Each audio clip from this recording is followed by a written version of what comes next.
All right, we'll get everything opened up here, and then we'll start the procedure. And for the record, in terms of a pain scale, if you can compare it to something. Probably more like a bee sting. The latest office innovation is a microchip implanted in the skin. This is the first American company to ever try this. So what are they tracking, and would you say yes if your boss asked you to do the same? So if my employer wanted to microchip me as if I was their puppy, I would have a huge problem with it, and I would probably quit. You could argue that the government is tracking you everywhere you go, but they are already with your phones. Yeah, it just seems a bit permanent. If you already have an Apple Watch that's you're wearing around, at least you can take that off at some point. Not something I would do. I think it's a great idea, and I think it would make it all a lot easier. I just think that you have to back it up with maybe some doctors saying it's good for your health, and then I think I would do it. 3 Square Market is a company working on one of the biotech advances at the forefront, implantable RFID or radio frequency ID microchips. The tech has been around for decades, used to track pets, packages, and livestock, but now the Wisconsin-based company is trying to make the implants mainstream. Even with all the risks and unknowns associated with this technology, I was really curious what it'd be like to have an implant. So I traveled to Wisconsin to get chipped, thinking, what's the worst that could happen? The chip is coming out at the end of the day. And the RFID chip is already inside there. Yes. And it's a little bit larger than a grain of rice. Correct. Jasmine rice, I think. Basmati. Basmati. That's Andy Whitehead, better known as Gonzo. He's a local body piercer with 17 years of experience who was brought in to implant the microchips. I was slightly nervous about having the microchip inserted inside my body, given the size of the needle, and also nervous about what it could potentially mean for me, but here we go. Why don't you take a nice big deep breath in, and exhale, release. And there we go.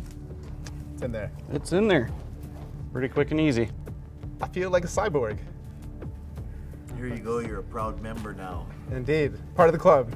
Just like that, I was part of a small group of people on Earth pushing the boundaries of what it means to be human. And within minutes, I was meeting with their tech team to get my chip programmed. I guess what you're saying, to sort of put it in layman's terms, if I wouldn't need to take this out until we live in that futuristic world where everything's wireless, cash is gone, autonomous vehicles take us everywhere, and I'm just beeping my way through my day. Really, probably you'd never have to take it out, and this is what we think is going to propel us into that next stage in life, the cashless society like they're doing overseas already. This would facilitate that because you wouldn't need to carry any cards or cash. Everything would literally be stored on the chip. There is no GPS tracker in the chip, which was really good to know. And the applications for it were actually pretty sweet. I could now open doors, fire off texts, forget all of my passwords, and even make credit card payments. I started to wonder, is it worth getting this thing removed? And what I'll do is I'll set yours up so that I can make a phone call off of it right now. Success. Stuck in this internal debate about whether to keep the chip, I thought I'd talk to some employees to get their take. One who has the chip and another who opted out. You know, I wasn't opposed to it, but they had so many people that wanted the chip that I felt I would just wait for a few months and see how everybody reacted to it, if anybody got sick from it, anybody got infections, you know, any of that stuff. And it's everybody that has gotten one has been just doing just fine on it. You got chipped on your very first day. I guess the number one question I have is why? Like, why did you feel you had to do it besides seeing everyone else? So I found out through social media that the company that I was moving from Colorado to come to Wisconsin to work was optionally microchipping their employees. It sounds really futuristic and bizarre. And at first I wasn't going to do it. And how much information did you have? Did you know that you could open doors? Sure, but how much information do you have about the chip in general? All of the questions that the news were asking, all the questions the employees were asking, all the right questions, the nitty-gritty questions were there. So I knew what it was made of, I knew what it could do, what it could do in the future. I was well educated before getting a microchip in my hand. They offered to take it out at the end of the day, and I was like, absolutely don't want this thing in my body longer than it needs to be. And I'm kind of having second thoughts. I think it might be fun to play around with it some more. I don't know, I'm having some thoughts, some inner conflicts about whether to keep it in or take it out.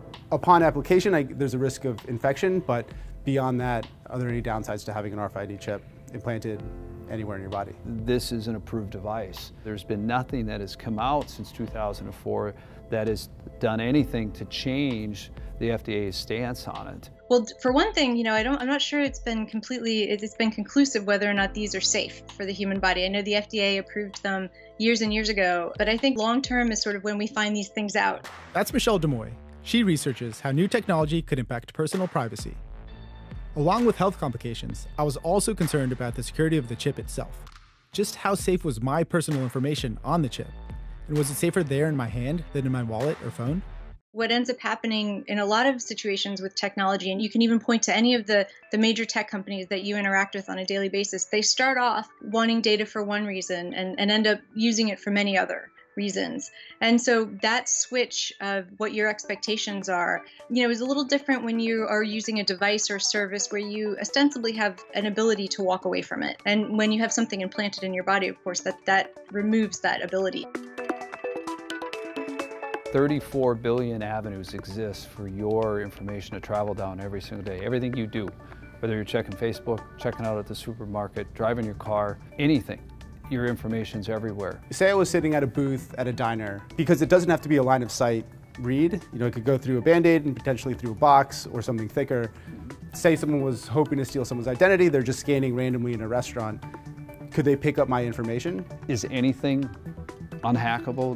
That's a stupid word. There's a reason why it's not in the dictionary. If you take the RFID chip that's now on every credit and debit card in this country and in the world, you have more problems with that, because the reality is this, the thing that's in your hand has a 256-bit encrypted password that get into it. It's significantly harder to try to take anything off of this than that card that's sitting in your wallet right now. Well, I think one thing that people forget is as technology gets more and more sophisticated and evolves, the technologies to break it also evolve and get more sophisticated. And for the moment, am I okay? I would say that you're okay. I would say you might want to think about not, whether the long-term use of it puts you at a higher risk than the benefit that you're getting. You might have a curiosity as a journalist and want to kind of see how this works. But I think beyond that, if there's no benefit to you, I would say take it out.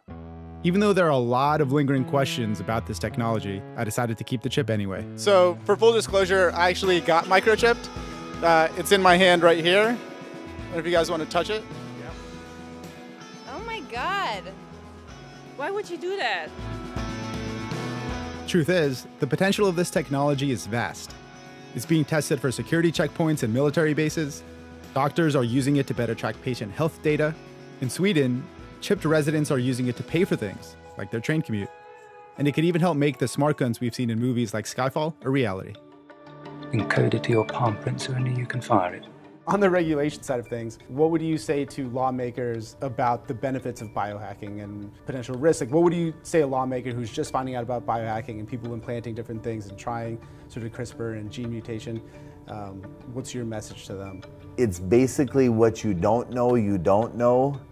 And the only way to find out something about this is compared to the driverless cars and other things that are far-fetched, is we need to experiment with it. We need to see what the benefits are before we really judge it either way.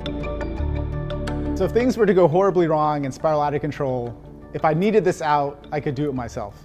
But I don't want it out. It's a funny feeling being at the frontier of wearable tech. So for now, it'll just sit there, tucked under my skin, the start of a question about what it really means to be human.